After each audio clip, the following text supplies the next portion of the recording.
En esta clase voy a hablaros de las principales luces que tenemos en el vehículo, su color y qué uso está obligado a encender todo conductor según la normativa española.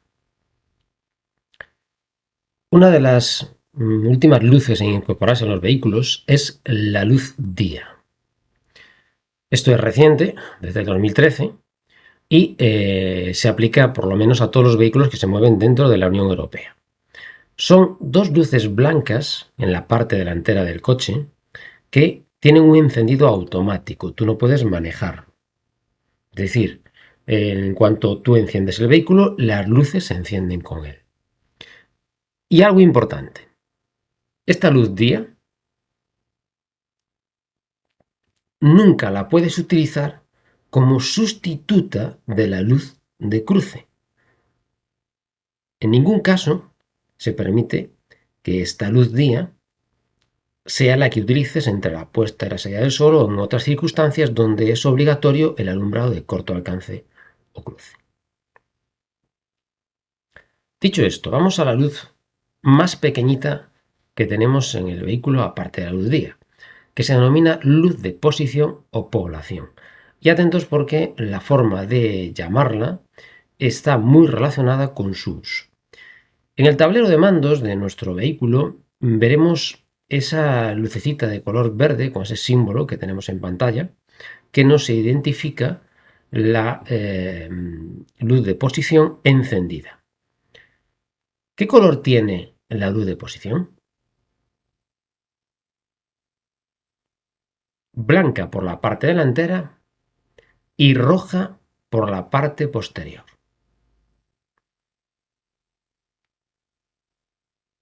¿En qué situación estamos obligados a utilizarla?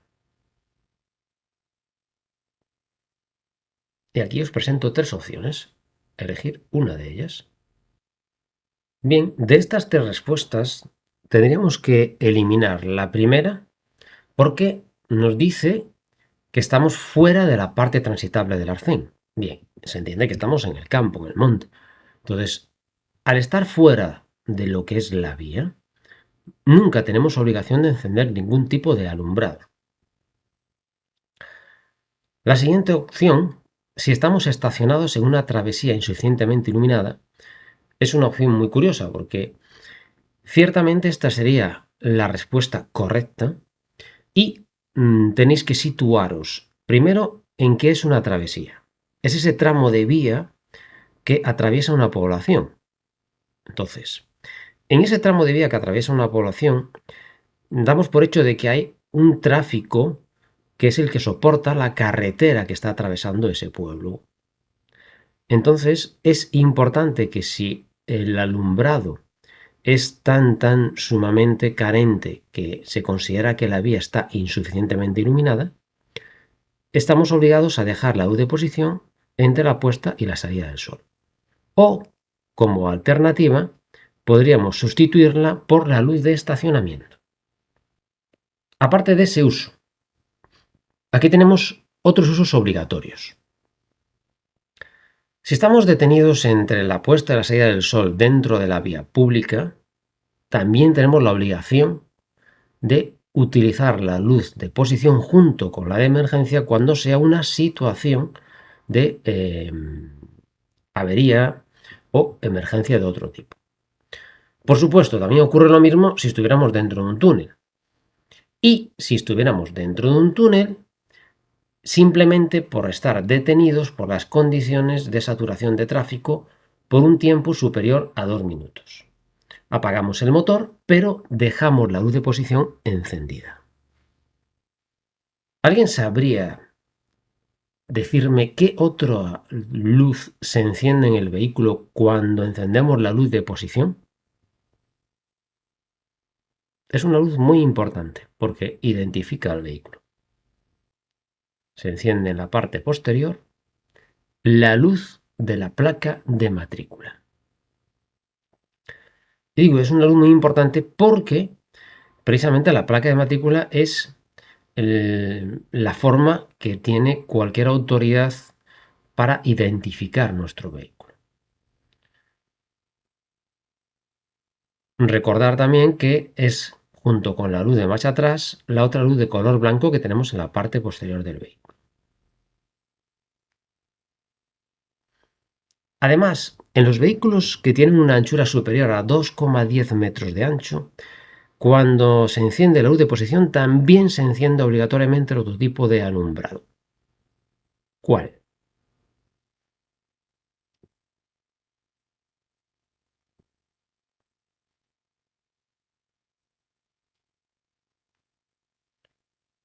La luz de gálibo. Esa que va en los extremos de estos vehículos que tienen una anchura superior a 2,10 metros de ancho y que nos permite ver a esos vehículos en la distancia, con anticipación, para los casos pues, en los que nos encontramos en carreteras muy estrechas, podamos prepararnos para cruzarnos con ellos. ¿Y qué color tiene este alumbrado de gálibo? El mismo que el de posición, exactamente el mismo, blanco por delante y roja por detrás. Y como dije antes, tienen que llevarla los que tengan más de 2,10 metros de ancho.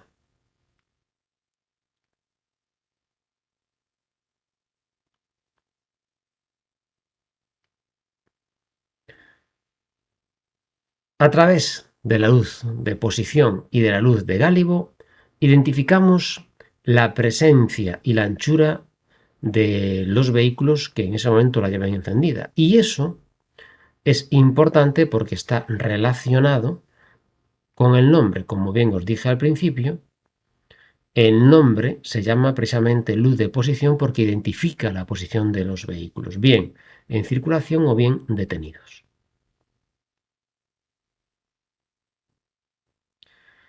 Bien, ¿y qué otro alumbrado tendríamos que encender si estamos circulando entre la puesta y la salida del sol?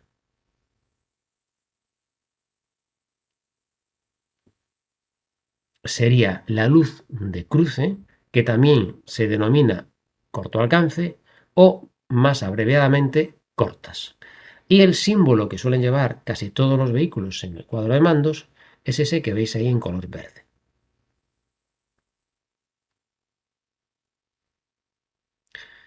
¿Por qué se llama alumbrado de cruce? Que es como se bautizó inicialmente. Porque es el que tenemos que utilizarnos siempre que vayamos a cruzarnos con otros usuarios, porque nunca deslumbra este alumbrado. ¿Y qué color tiene? Pues son de color blanco y solamente las hay por la parte delantera. ¿En qué momentos vamos a tener que encenderla obligatoriamente? Precisamente el momento en que se denomina entre la puesta y la salida del sol, es decir, desaparece el sol y amanece el sol.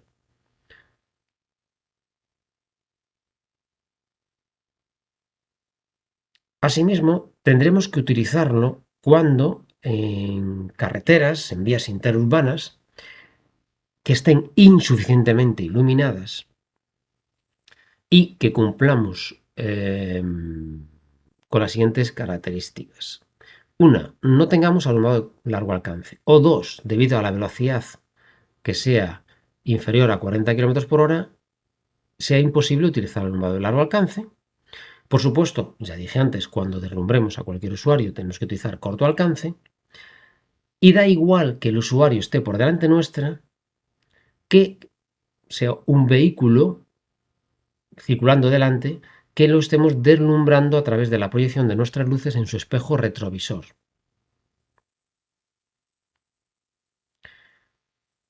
Vamos a tener que encender el alumbrado de corto alcance cuando esté lloviendo o cuando la lluvia sea intensa.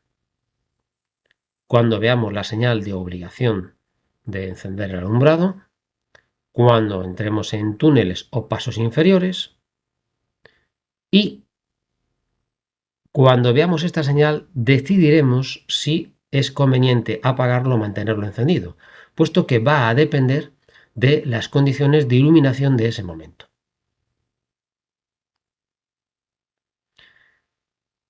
Luces de niebla. Empezamos con las antiniebla delanteras. El símbolo es el que veis en la parte superior. Es de color verde Y lo primero que hay que decir de esta luz es que es opcional. Ningún vehículo está obligado a traerla de fábrica, pero sí es cierto que muchos la traen y asimismo puedes montarlo en tu vehículo siempre que tú lo desees. En el caso de tener luz de niebla delantera, ¿cuándo vamos a utilizarla? Cuando haya nieve, niebla o nubes de humo. Fijaros que es simplemente la palabra sin calificación. Es decir, pues, una niebla ligerilla, podríamos decir, está empezando a nevar o hay un poco de humo en el ambiente. Aparte de este uso, tenemos otro uso que es extraordinario. Es una excepción a la regla del alumbrado, pero que es muy útil y quizás a alguien le venga ahora mismo al recuerdo de qué situación es la que estoy ahora mismo a punto de mencionar.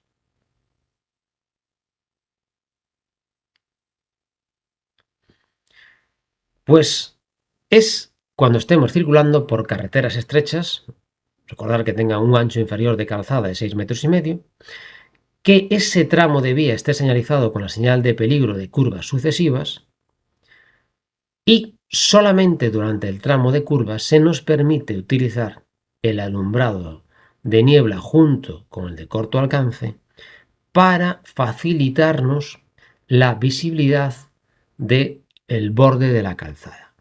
El alumbrado de niebla va instalado siempre por debajo del alumbrado de corto alcance y su haz de luz es más ancho, aunque sea más corto en longitud, sí es más ancho, con lo cual nos facilita ver el borde de la calzada con mayor claridad que con el alumbrado de corto alcance. Y tenemos el alumbrado antiniebla de la parte posterior, que se enciende en el salpicadero a través de esta luz que tenéis ahora mismo en pantalla, de color naranja. Aquí podéis ver las dos juntas, el de la parte inferior es de niebla delantera y de la parte superior de niebla posterior. Fijaros que hay una diferencia importante en el color. El de niebla delantera tiene el mismo color que el alumbrado de corto alcance y de posición, mientras que el de niebla trasero se diferencia por el color naranja para llamar más la atención. Puesto que, primero, tenemos que recordar que es un alumbrado obligatorio para todos los vehículos de motor y al mismo tiempo es un alumbrado que molesta muchísimo, con lo cual solo está autorizado a usarse en determinadas condiciones y prohibido en las demás situaciones que no sean donde esté obligado su uso. La primera situación, cuando la lluvia sea muy intensa, y fijaros que aquí lo que determina este uso, esta condición meteorológica, es la palabra muy. Significa que llueve muchísimo, muchísimo, que la visibilidad a causa de la lluvia ha disminuido muchísimo y que necesitamos que nuestro vehículo se haga ver en medio de esa lluvia tan intensa. Luego, por supuesto, en las mismas condiciones que el alumbrado de niebla delantero, pero añadiendo un adjetivo calificativo a las condiciones meteorológicas.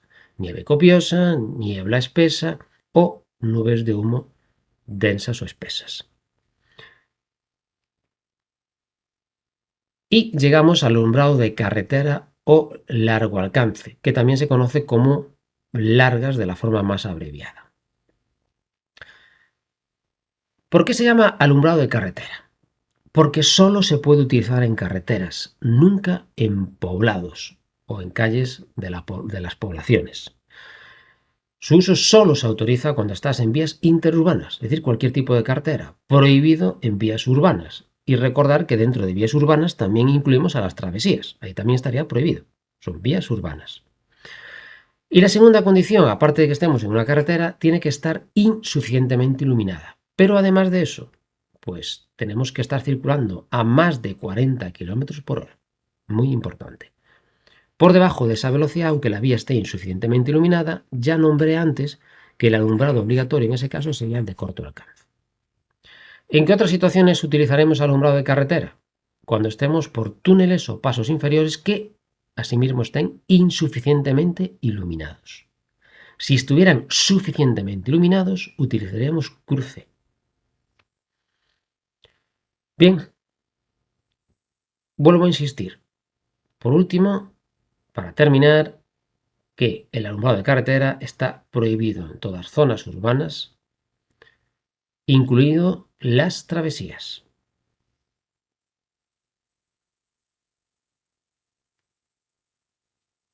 Bien, y con esto damos por finalizado la clase de alumbrado de hoy.